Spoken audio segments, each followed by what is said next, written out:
مجھے اپنا مستقبل تعمیر کرنے کے لیے آسان راستوں کی تلاش تھی اور میرے جیسے کئی ساتھی میرے گرد اکٹھے ہو گئے تھے۔ ہم دونوں کی محنت پر گزارا کرتے تھے اور ہم سے محبت کرنے والے، ہمیں چاہنے والے، ہمیں ہماری ضرورت کے لیے دیتے تھے۔ ریس اور ہر طرح کی شرطیں ہمارا ذریعہ آمدنی تھی اور ہم انہی میں کمال کرنے میں کوشاں تھے۔ اس کے لیے طرح طرح کے جتن کرتے تھے۔ رفیق کہتا، کچھ ہونا چاہیے استاد، کوئی لمبا ہاتھ لگ جائے تو پو بارہ ہو جائے۔ لمبا ہاتھ کہاں سے لگے گا؟ کوشش تو کرنا چاہیے۔ مشکل ہے، بہروپیے ہزاروں ہیں، کام کا کوئی نہیں ملتا۔ یار کوئی چلہ وغیرہ کیا جائے جس سے سٹے اور گورے کا نمبر معلوم ہو جایا کرے۔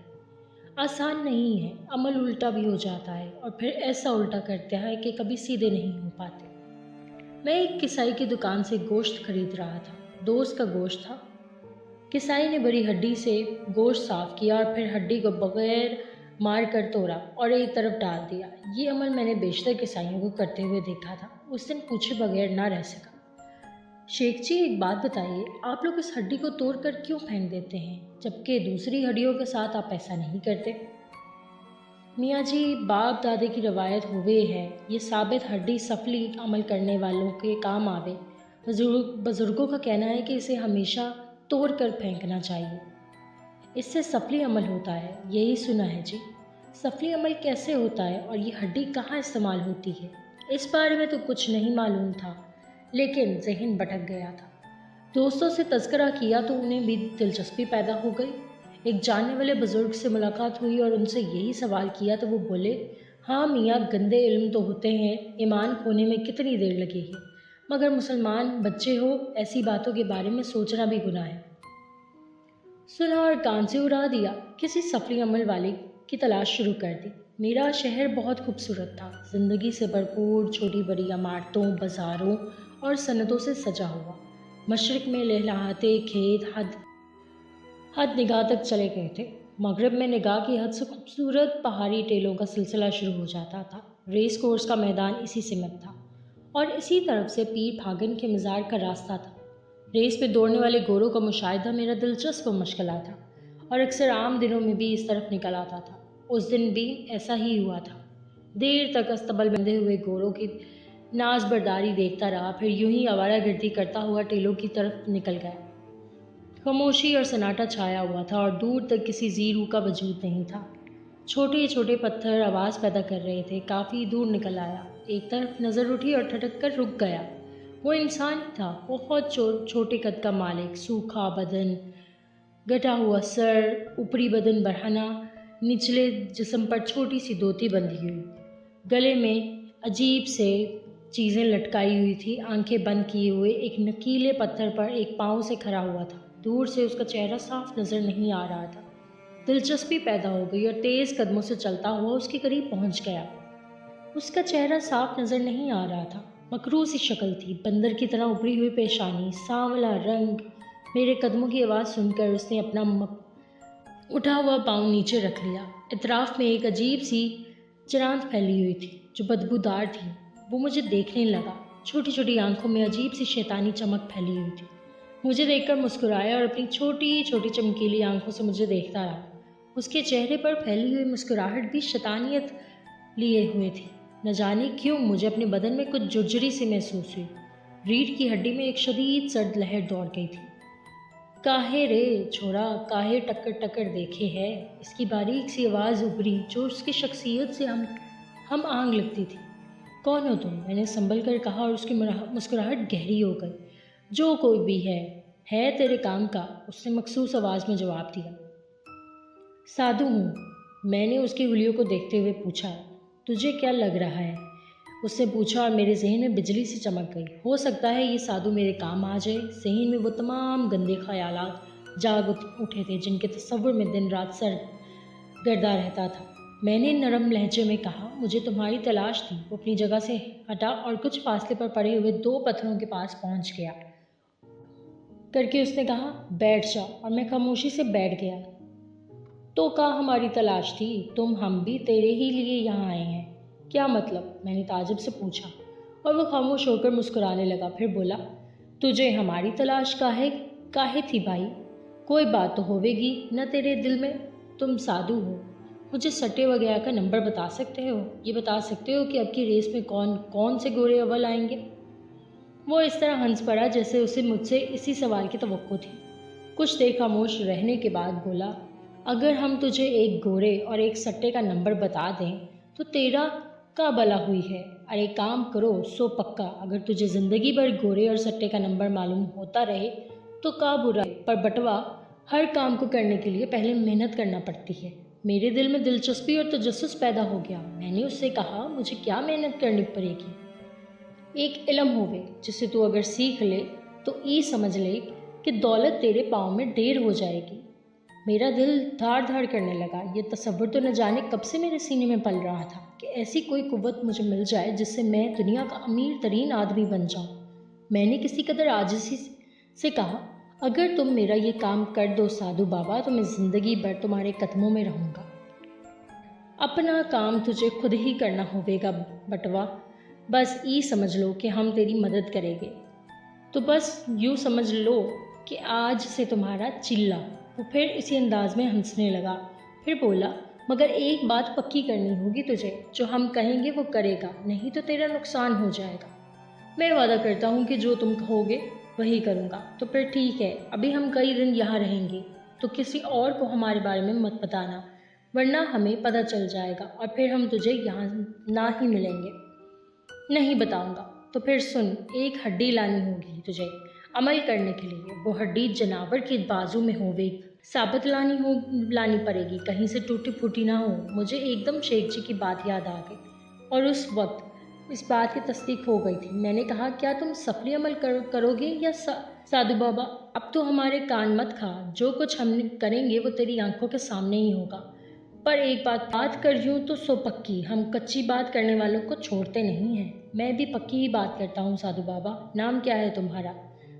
بس رے، جو نام تو نے رکھ لیا وہی ہے۔ تو پھر ٹھیک ہے، کل ادھر آ جاؤ، ہم انتظار کریں گے، بس اب جا۔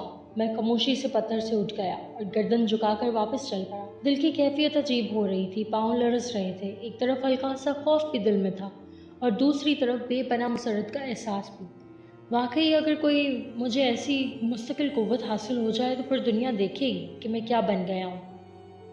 خصوصی طور پر اس بات کو دل میں چھپائے رکھا اور اس بات کے منصوبے بناتا رہا کہ ہڈی کے حصول کے لیے کیا کرنا چاہیے، اور ایک ہی ترکیب سمجھ میں آئی۔ چنانچہ دوسرے دن گوشت مارکیٹ گیا اور اچھی خاصی مہنگی قیمت پر جانور کا پورا دست حاصل کر لیا، کیونکہ کسائی ہڈی توڑے بغیر نہ دیتا اور بات عام ہو جاتی۔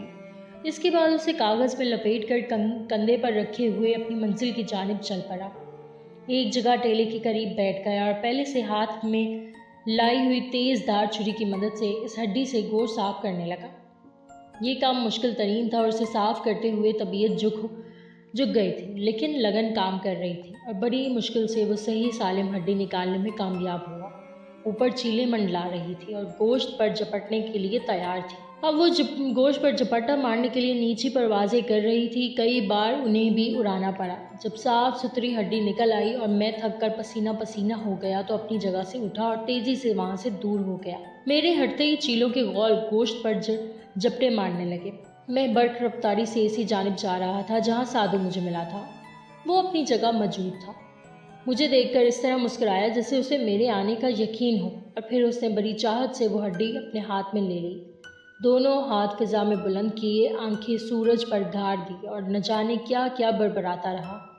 دیر تک اسی عمل میں مصروف رہا اور اس کے بعد اس نے وہ ہڈی ایک پتھر پر رکھ دی اور مجھ سے بولا، اب تو کل شام ڈلے ہمارے پاس آنا، پرسوں جمعرات ہے نا؟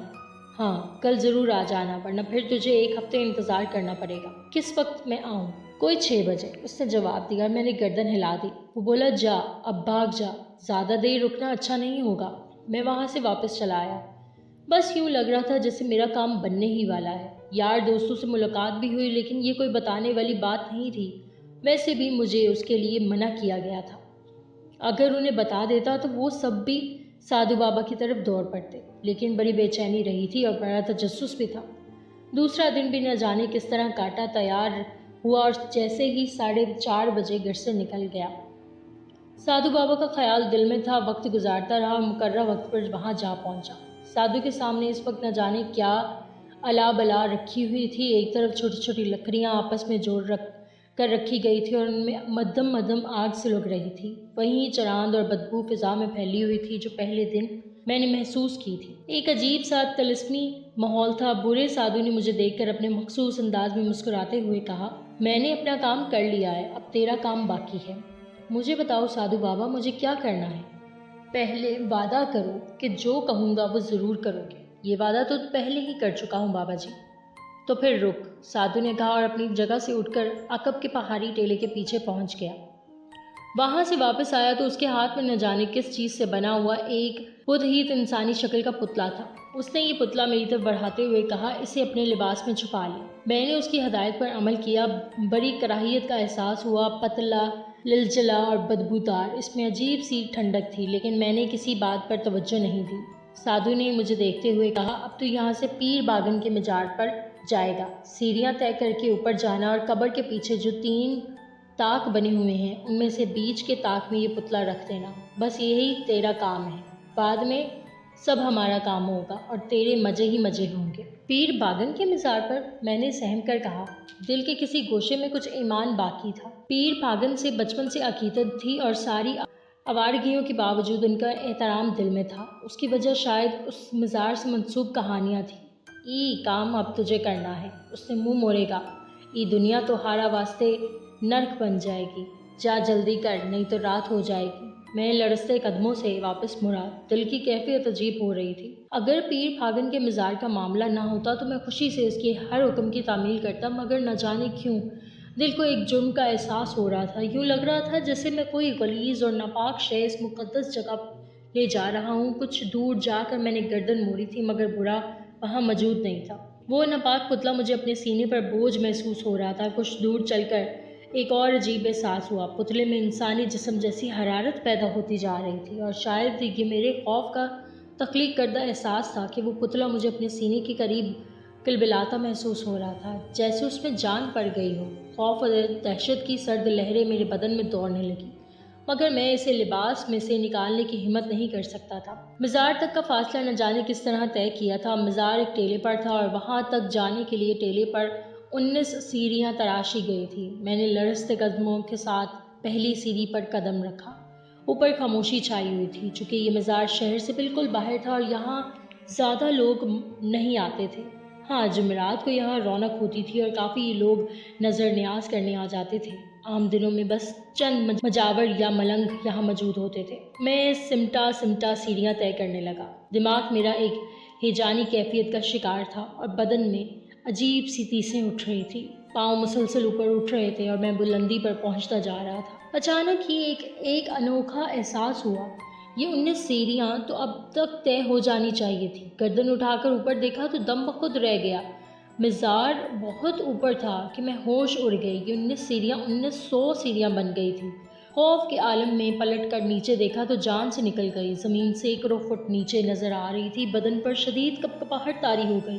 سوچنے سمجھنے کی قوتیں سلب ہوتی جا رہی تھی کہ یہ کیا ہو گیا، یہ سب کیسے ہو گیا۔ بے شمار بار اس مزار پر آیا تھا، مگر یہ اتنا اونچا تو نہیں تھا۔ اوپر نظر ڈالتا تو سیڑھیاں آسمان میں گم نظر آتی، نیچے دیکھتا تو خوف سے آنکھیں بند ہونے لگتی۔ ہمت کر چڑھتا جا، پہنچ جائے گا۔ میرے کانوں میں وہی منوس باریک سی آواز ابھری۔ اوپر میں اچھل پڑا۔ میں نے اپنے ارد گرد دیکھا، یہ آواز کہاں سے آئی، پھر اس کا مخرج علم میں آ گیا۔ میرے سینے کے قریب لباس میں پوشیدہ پتلا بول رہا تھا، رہی صحیح کسر پوری ہو گئی۔ میرے حلق سے کئی دہشت بھری چیخیں بلند ہوئی اور میں پلٹ کر نیچے بھاگا۔ میرے سینے کے قریب شدید ہلچل پیدا ہو گئی۔ پتلے کے ننھے نکیلے ہاتھ میرے سینے میں چبھ رہے تھے۔ وہ مجھے روکنے کی جدوجہد کر رہا تھا اور اس کی چبھتی ہوئی باریک آواز مجھے سنائی دے رہی تھی۔ او پاپی، او مورخ، کیا کر رہا ہے؟ ارے تیرا ستیہ ناز بنا بنایا کام بگاڑے دے رہا ہے۔ ارے سنبھل، رک، ڈرنے کی ضرورت نہ ہے، ہمت سے چل، اوپر پہنچ جائے گا۔ مگر میرے قدم نہ رک پائے تھے۔ مزید حیرت اور خوف سے میرا جسم ترتر ہو رہا تھا۔ پہلے مجھے زمین جتنی نیچے نظر آ رہی تھی اب اتنی نیچے نہ رہی تھی۔ میں آخری سیڑھی عبور کر رہا تھا کہ پاؤں لڑکھڑائے اور میں بری طرح نیچے گرا۔ نیچے پتھریلی زمین تھی۔ سر ایک پتھر سے ٹکرایا اور آنکھوں میں سورج اتر آیا، پھر گہری تاریکی چھا گئی۔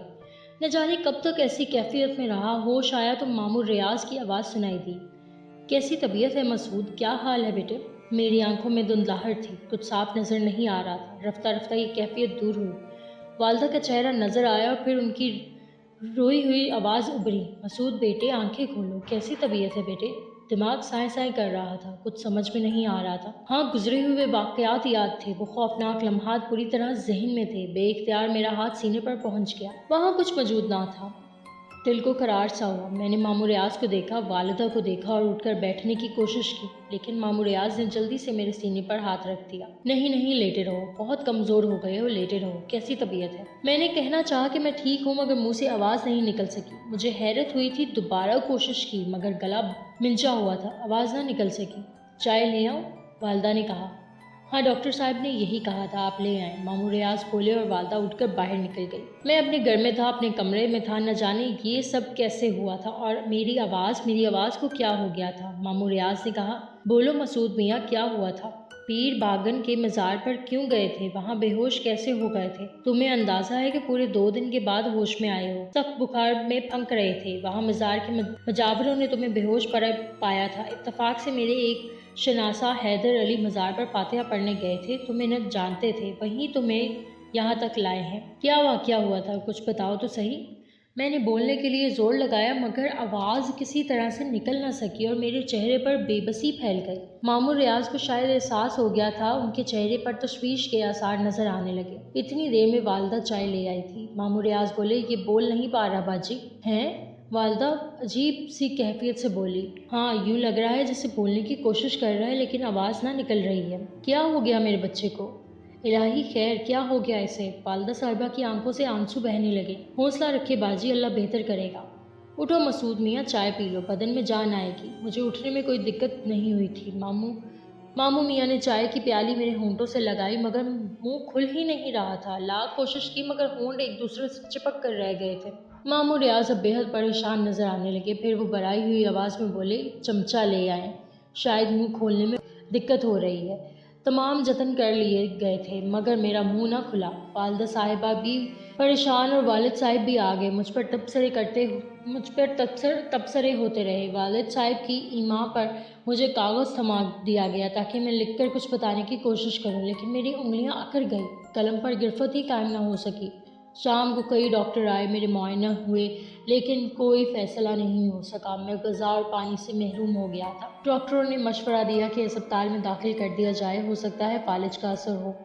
سب لوگ میرے سامنے یہ باتیں کر رہے تھے، ان کی باتیں میری سمجھ میں آ رہی تھی مگر میں کچھ کر نہیں سکتا تھا۔ طے یہ ہوا کہ دوسرے دن مجھے ایک اسپتال میں داخل کیا جائے گا۔ رات ہو گئی، اہل خاندان کی پریشانی کا مجھے پورا احساس تھا، دل میں سخت شرمندہ تھا، مصیبت خود مول لی ہے۔ دوسرے بھی پریشان ہوئے اور اپنی جان پر بھی بن آئے۔ آدھی رات تک سب میرے قریب رہے، پھر مجھے نیند آ گئی تو مجھے تنہا چھوڑ دیا۔ مگر زیادہ دیر نہیں گزری تھی کہ آنکھ کھل گئی۔ مدھم روشنی والا بلب چل رہا تھا مگر رات کا وقت تھا، وہ زیادہ ہونے کی وجہ سے اس زیرو کے بلب کی روشنی تیز ہو گئی۔ پہلے میری نگاہ چھت پر پڑی جہاں ایک غیر معمولی طور پر بڑی مکڑی چپکی ہوئی تھی۔ اتنی بڑی اور ہیبت ناک مکڑی میں نے اس سے پہلے کبھی نہیں دیکھی تھی، خاص طور پر اس کی آنکھیں، وہ سرخ آنکھیں مٹر کے دانوں کے برابر تھی اور مجھے گور رہی تھی۔ میرے بدن میں خوف و دہشت کی لہریں اٹھنے لگیں۔ میں سہمی ہوئی نظروں سے اس بھیانک مکڑی کو دیکھتا رہا۔ اچانک اس نے اپنی جگہ سے جنبش کی اور اپنے بدن کی لیس دار مادے کا ایک تار چھوڑتی ہوئی وہ اس کے سہارے نیچے اترنے لگی۔ اس کا نشانہ میرا سینہ تھا۔ دہشت سے میرا رواں کانپ رہا تھا۔ مکڑی میرے سینے پر اتر گئی اور یہ دیکھ کر میری سانس رکنے لگی کہ اس کا چہرہ برے سادھو کا چہرہ تھا۔ بدن مکڑی کا تھا اور اس کا ہلکا سا وزن مجھے اپنے سینے پر محسوس ہو رہا تھا۔ پھر برے سادھو کی وہی منمناتی ہوئی آواز مجھے سنائی دی، تو نے وعدہ خلافی کی ہے مورخ۔ میں نے میرے منہ سے نکلا اور اپنی آواز کھل جانے پر مجھے سخت حیرت ہوئی۔ تجھ سے پہلے ہی کہا تھا میں نے، مجھ سے کام لینا ہے تو ہمت کرنا ہوگی، پہلے میرا کام کرنا ہوگا، اس کے بعد سنسار میں تیرے لیے اتنا کچھ ہوگا کہ تجھ سے سنبھالے نہ سنبھالا جائے گا۔ دولت تیرے سامنے کوڑے کے ڈھیر کی طرح پڑی ہوگی تو منہ سے جو بات نکالے گا پوری ہوگی۔ اب بھی میں تجھ سے یہی کہتا ہوں، پتلا وہاں پہنچا دے جہاں میں چاہتا ہوں، تیرا کام ختم ہو جائے گا، اور اگر تو نے ایسا نہ کیا تو آخر تو کون ہے؟ میں نے ہمت کر کے پوچھا۔ میں تیری خوش بختی ہوں مورخ، میرا یہ کام ایک مسلمان ہی کر سکتا ہے، وہ مسلمان جو خود میرے پاس آئے، مجھ سے کچھ لینا چاہے۔ تو نہیں جانتا کہ پتلا وہاں پہنچ گیا تو مجھے کیا مل جائے گا، اور تو خود ہی تو آیا تھا میرے پاس مجھ سے اپنا کام کروانے۔ تو نے ہڈی لا کر دی تھی مجھے۔ مجھ سے غلطی ہوئی تھی، مجھے معاف کر دے، میرا پیچھا چھوڑ دے۔ میں ایک پاک بزرگ کے مزار پر تیری نجاست نہیں لے جا سکتا، اور پھر تجھے بھی معلوم ہو گیا ہوگا کہ میرے مزار پر جانے کے راستے بند۔ سیڑھیاں اتنی زیادہ ہو گئی تھی کہ میں اوپر پہنچ ہی نہیں سکتا تھا۔ بھول ہے تیری، تو نے تو سیڑھیاں چڑھی تھی، 10 باقی رہ گئی تھی۔ بس تیری آنکھوں کا دھوکہ دیا تھا میاں جی نے۔ تھوڑی سی کوشش کر کے اوپر جا سکتا تھا، یہ ہمت تو کرنی ہے تجھے۔ نہیں سادھو، میں یہ کام نہیں کر سکوں گا۔ اب یہ نہیں ہو سکتا بالک، یہ تجھے کرنا ہی پڑے گا۔ سن بالک، میں تجھے 3 دن دیتا ہوں، ان 3 دنوں میں تجھے سمجھاؤں گا، اور اگر پھر بھی تیری سمجھ میں نہیں آیا تو وہ دیکھے گا جو دیکھ نہ پائے گا۔ خون کے آنسو روئے گا اور تیرے آنسو پہنچنے والا کوئی بھی نہ ہوگا۔ جا ٹھیک ہے، سمجھ میں آ جائے گا تو اسی جگہ میرے پاس آ جانا، ورنہ سمجھ میں آئے تو۔ مکری میرے سینے سے اٹھ گئی، وہ اسی تار کے ذریعے اوپر جا رہی تھی اور میں اسے دیکھتا رہا۔ وہ چھت سے چپک گئی تھی، پھر اس کا حجم چھوٹا ہونے لگا اور پھر وہ ایک ننھا سا دبا بن کر رہ گئی۔ آہستہ آہستہ یہ دبا کھسکنے لگا، پھر ایک جگہ دیوار سے اتر کر کھڑکی کے راستے باہر نکل گئی۔ خوف و دہشت اب میرے لیے بے معنی ہو گئے تھے۔ جو کچھ نگاہوں سے گزر چکا تھا وہ خود میرے لیے ناقابل یقین تھا، لیکن قصور میرا ہی تھا۔ اتنا بے عقل نہیں تھا کہ اچھا برا نہ سمجھتا۔ لالچ نے آنکھیں بند کر دی تھی اور کالے جادو کا سہارا لے کر تقدیر بنانے کی کوشش کی تھی۔ کسی سے کچھ کہتا تو کیا؟ ٹھنڈی آ بڑھ کر سوچ رہا تھا کہ اب کیا کروں۔ اب تک شاید اس کالے جادو کے زیر اثر تھا، اب اس سے آزاد ہو گیا تھا۔ بدن کو ایسی شدید نکاہت کا احساس ہوا کہ پورے بدن میں سنسنی پھیل گئی۔ زبان تالو سے چپک گئی کیونکہ پانی کا ایک قطرہ بھی حلق سے نیچے نہیں اترا تھا۔ ہاتھ پاؤں ساتھ دے رہے تھے، پہلے جو کیفیت پیدا ہو گئی تھی اب نہیں تھی۔